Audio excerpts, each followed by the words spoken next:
Hi everyone, welcome to my channel. In this tutorial, I'm gonna be showing you how to convert PowerPoint to PDF. To convert PowerPoint to PDF, you can do the following. I will show you two different methods. First method, open your PowerPoint presentation and press Ctrl P key. Click the printer section, select the Microsoft Print to PDF. Then click on Print.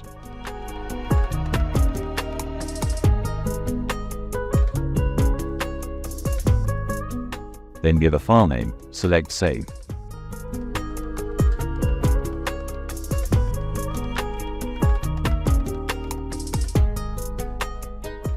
In the second method, just click File, select Save As from the menu.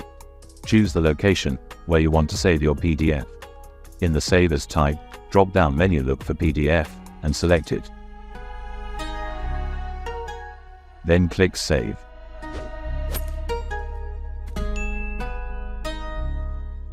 That's it, very simple and very easy.